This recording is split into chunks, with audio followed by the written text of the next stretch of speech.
What's good, y'all boys, man? I'm back with another reaction. This time I got Larry Bird's most savage moments. Hey, I ain't gonna lie, I never watched Larry Bird play. I really don't know nothing about him except that we from the same state, and I heard he gets buckets. So let's get straight into this video. Let's see if he's really a savage. Don't forget to like and subscribe, man. We're on the way to 2K subs. I need y'all help, man. Hit the like button. Let's get this video to 100 likes at least. You feel me? Show love. If y'all had a channel, I would show love. But now let's get straight to this video. Let's see what it's talking about. A part of the reason why Larry Bird was called Legend was his brilliance as a basketball player. Larry Legend? The other part were his legendary vicious trash-talking skills. Bird was a killer on the court. He had a foul mouth, and he wasn't afraid of anybody. This explosive combination gave birth to some of the most ruthless trash-talking stories in NBA history. So here are the 10 best Larry Bird savage moments. Off the bat, dude, buddy got lips. Do he got any lips, my boy? Trash talking stories in NBA history. So here are the 10 best Larry Bird savage moments. Okay, talk to me. 1988 three-point shooting contest. The three-point shot in the NBA was first introduced in the 1979 NBA season, Larry's rookie year. 7 years later, at the 1986 All-Star Weekend in Dallas, the NBA brought the first official three-point shooting contest to the scene. No, that's crazy. Repeated next year at the All-Star game in Seattle. In 1988, he was... Say he's a shooter. Okay, Larry, I ain't know you had a strap now.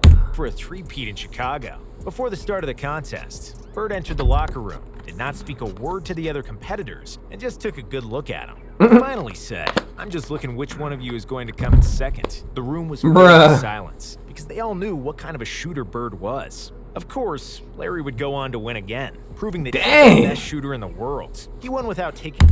I ain't gonna lie, Larry is not.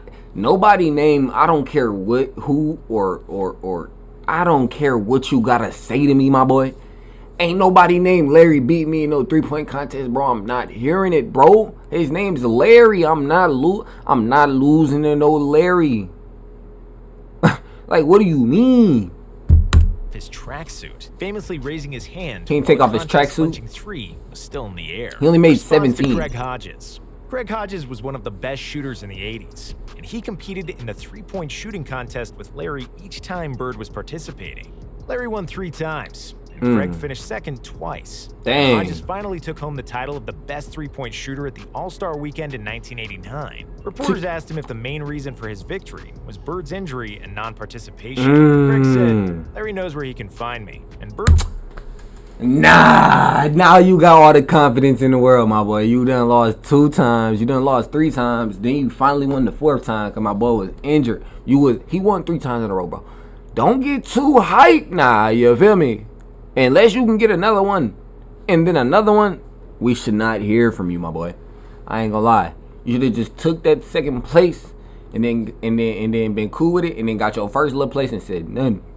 Should have said nothing. I know where. At the end of the Chicago Bulls bench, the left-handed game. Larry Bird was in the... He said what? At the end of the Chicago... Hold on. Greg said, "Larry knows where he can find me." And Bird replied, "I know where. At the end of the Chicago Bulls bench, the left-handed game." Larry Bird was in the prime of his basketball brilliance in the 85. He said at the end of the bench. Nah, bro. Me personally, I'm not letting somebody named Larry Bird. Bro, I got a story for y'all at the end of the video, bro. Stay and watch the whole video. I got a story about Larry Bird. Actually, see, I remember I just said I don't know nothing about Larry Bird except we from the same state. Let me tell y'all about the time that I actually ran into Larry Bird. Stay tuned. At the end of the video, I got y'all. Like, comment, subscribe, man. I got y'all with this story time. The left-handed game. The left-handed game. Larry Bird was in the prime of his basketball brilliance in the 85-86 season when he led the Celtics to the title. They lost only 1 game at home throughout the season and the playoffs, setting an NBA record with 50-1. The Portland Trailblazers were the only team to defeat the Celtics at home in December, so they were a good bet to win in front of their crowd in February. Before the game, Bird surprised his teammates and journalists by saying that he would shoot all his shots with his left hand, except long jumpers. This was the last game of a long road trip. Wait, hold on, what? With his left hand. except long jumpers. Okay. This was the last game of a long road trip. Larry would always find new motivations and challenges to get through the monotonous grind He of the did regular that for season. real? In the game against Portland, he'd go on to have one of the most memorable games of his career. He hit a shot to send the game to overtime, and then hit a game winner in the OT. Bird finished the game with 47 points, with 14 rebounds 47? and 11 assists. He scored 22 points with his left hand. He dropped 47 and 22 of them with his left hand? Sheer boredom and fun, which tells you how insanely good and confident this guy was. White guys guarding him. Larry is not white. Larry is clear, said Bill Murray while explaining Bird's ethnicity to Michael Jordan.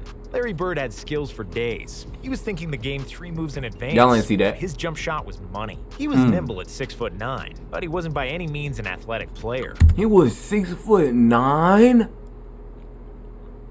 Dang. Bird suffered from WMCJ syndrome, which stands for white men can't jump, and he was aware of it. On one occasion, He said what? WMCJ syndrome, which stands for white men can't jump, and he was aware of it. He said On one occasion, he WCJ called syndrome? basketball a black man's game due to the natural ability and athleticism of African American players. Because of that, he hated when the opposing teams would defend him with another white guy. Bird said that it was disrespectful to his greatness because he was dropping 30 and 40 on the most athletic players in the league. So if you put an unathletic white guy on him, that's barbecue chicken right there. Barbecue chicken. You know what I'm saying? Larry out there barbecue chicken these boys. You know what I'm saying? Put the blackest dude on me, the most athletic dude on me. It don't matter. You can get the 7'5" dude from Zimbabwe. He gonna cook him. The highest scoring game in Larry Bird's career came in the 1986 season, in a game against Dominique Wilkins in the Atlanta Hawks. At the beginning of the first quarter, he was giving Dominique money. Is in the zone. He'd hit everything he threw to the basket, with the announcers repeatedly saying they were watching the greatest shooting exhibition in basketball. Why the rim look like that? Bird scored 60. Bro, I never seen a rim like this, bro. This has got to be the first rim I see. It looked like a farming, like, watering machine. I ain't never seen. I don't think I ever seen it like that. 61% shooting and 15 of 16 on free throws, hitting ridiculous shots over several players. Bro, what? During the game, he suddenly said, "in the trainer's lap," to Hawks players, which meant he would try to make a 3 from the corner near the opposing bench. He got the ball, made the shot, and one Hawks player who tried to guard him tripped over and fell exactly into the trainer's lap, just like Bird predicted. The Hawks bench was so amazed that they were laughing and high-fiving each other, totally perplexed by Bird's brilliance. No, After that's that, different. They were When you got the other team cheering for you, that's how you know you nice. Everybody like, yeah. See, that's how I used to be in high school. You know, when I got a steal and I dunked, like I used to tomahawk that mug. Like I still be tomahawking that joint. But when I get a steal and I tomahawk that mug, the other team used to be cheering for me. I promise you, the other coaches be like, oh my goodness. by their coach Mike Fratello for cheering on the opposing player, tormenting Dennis Rodman.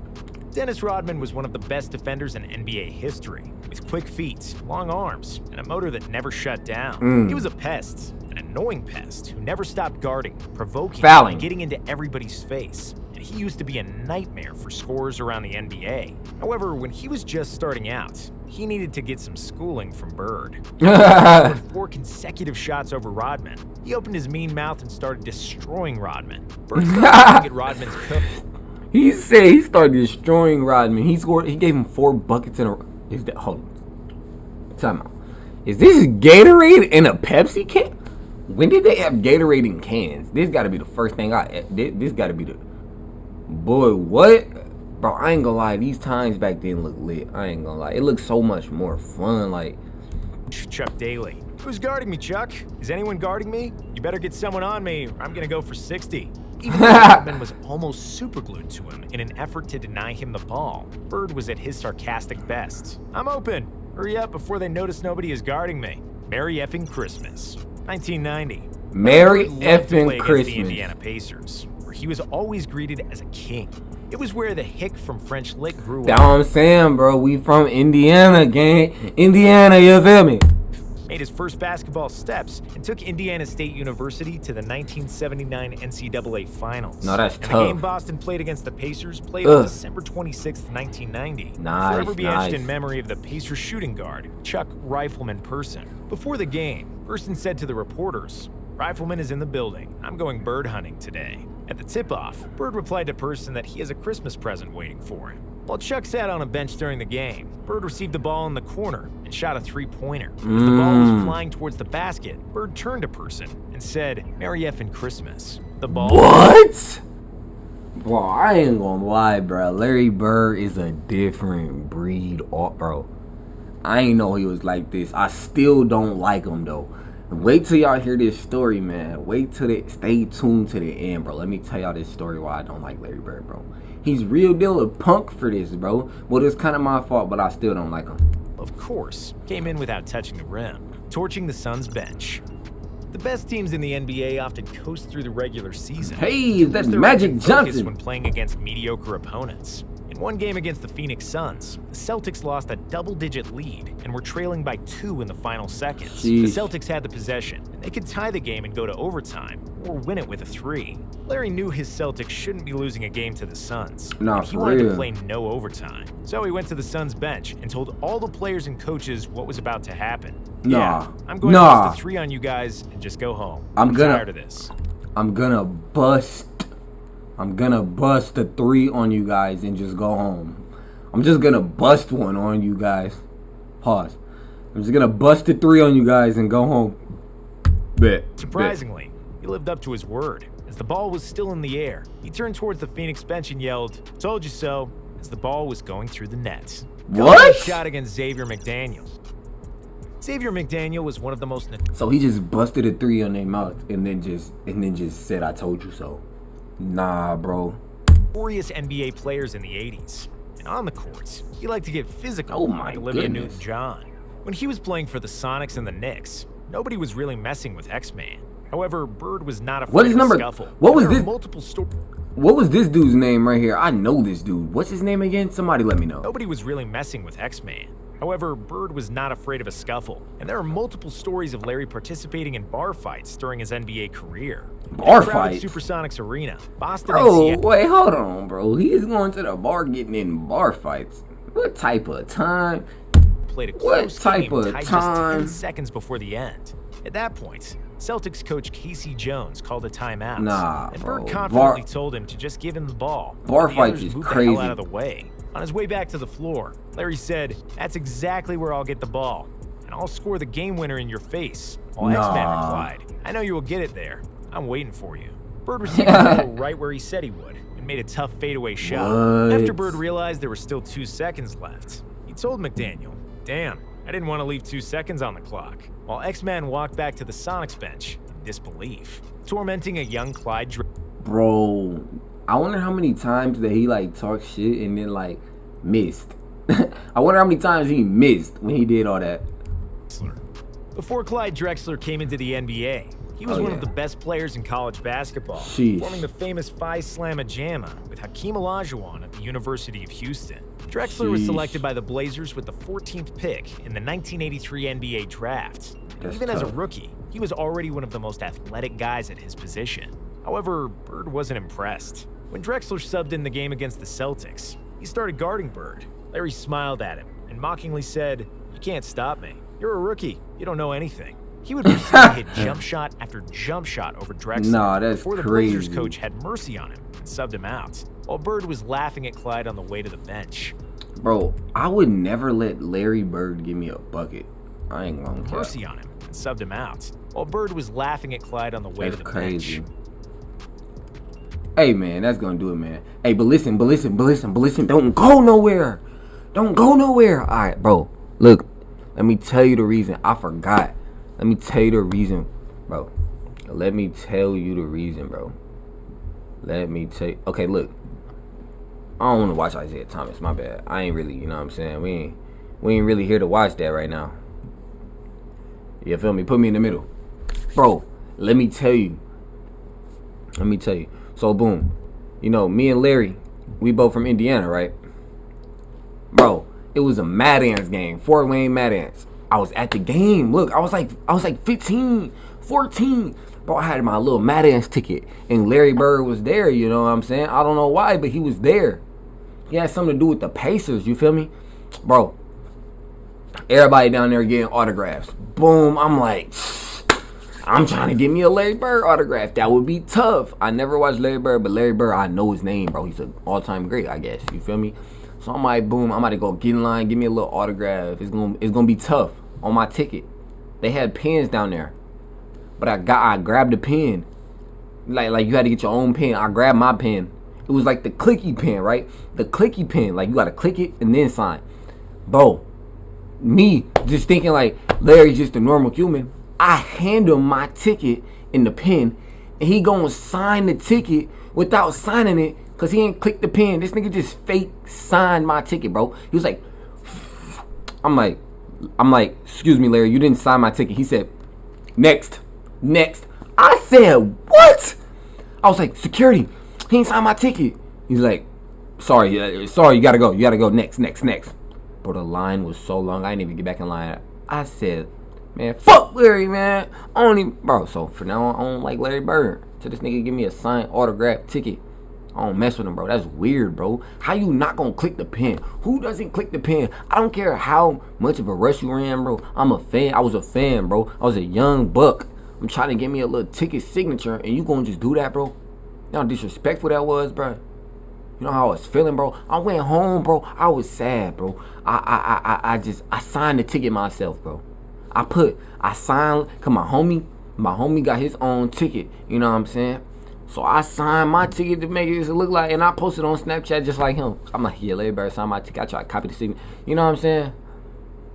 But bro, that's crazy, bro. Real deal, that was crazy. But now that's gonna do it, man. Like, comment, subscribe, man. We need 2K subs, boy.